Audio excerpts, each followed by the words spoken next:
À l'ère du cocooning, on dépense des fortunes pour raffiner son intérieur. La cuisine prend des allures d'un atelier de grand chef. La salle de bain, elle, ressemble à un centre de thalassothérapie. Vapeur dans la douche, jet d'air dans la baignoire, détente, massage, élimination des toxines, tout ça dans le confort de son foyer. Les baignoires modernes n'ont rien à voir avec les étuves du Moyen Âge. Pour arriver au confort suprême, les concepteurs explorent de nouvelles formes à l'aide de logiciels de conception assistés par ordinateur. Puis, on réalise une maquette. Celle-ci, réalisée à l'échelle de 1/6 et fabriquée en carton. Mais d'autres peuvent être faites d'argile, de polystyrène ou de stéréolithographie. La fabrication débute avec une feuille d'acrylique. Celle-ci est chauffée à plus ou moins 200 degrés Celsius par des éléments de céramique. La feuille devient molle et malléable. Pour qu'elle épouse la forme du moule, des milliers de trous situés dans la paroi aspirent la feuille par principe de vacuum. La coquille doit refroidir avant d'être démoulée. De puissants ventilateurs soufflent directement sur le moule, faisant descendre la température à 77 degrés Celsius en 4 à 6 minutes.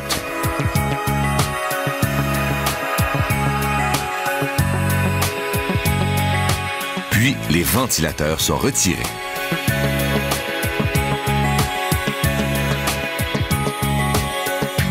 Ensuite, la coquille est facilement retirée du moule. C'est d'autant plus aisé qu'elle ne pèse que 16 kg. Pour fabriquer une baignoire d'une autre forme, on change de moule.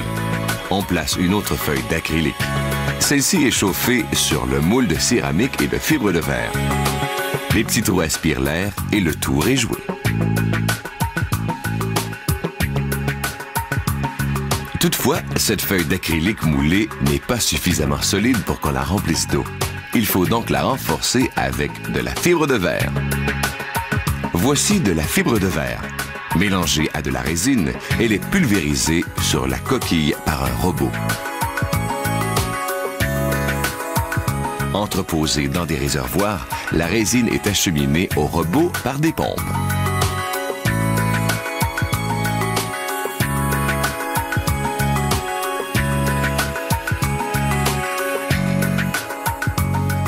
Il se produit ici une réaction chimique entre la fibre et la résine, ce qui produira une coquille renforcée.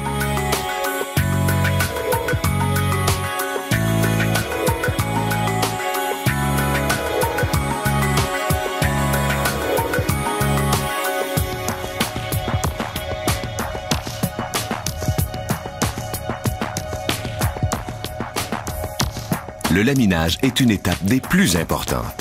À l'aide de pinceaux et de rouleaux, on élimine toutes les bulles d'air qui pourraient affaiblir la structure. Ainsi, on fait parfaitement adhérer la résine de fibre de verre à la paroi d'acrylique. La coquille est par la suite transportée au département d'usinage. La coquille est maintenant sèche et bien dure. On pourrait la découper manuellement, mais ici, on se sert du centre d'usinage à commande numérique. L'opération débute par le découpage des bords de la baignoire. Durant cette opération, le robot va aussi percer les ouvertures pour les drains, les jets tourbillons et à jet d'air, pour le trop-plein, ainsi que pour la lumière d'ambiance.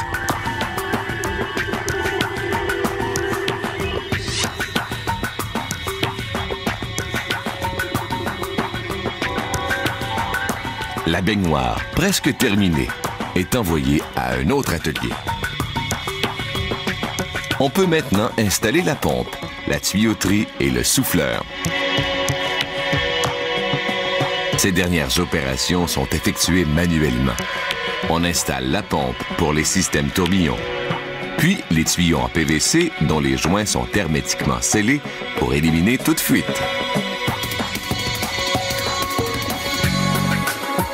Finalement, pour vérifier si tout fonctionne bien, chaque baignoire à système de massage subit un test d'eau. 13 étapes plus tard, soit après 2h50 minutes ou 5 heures de travail selon le produit, la baignoire est terminée. On a le goût d'y plonger.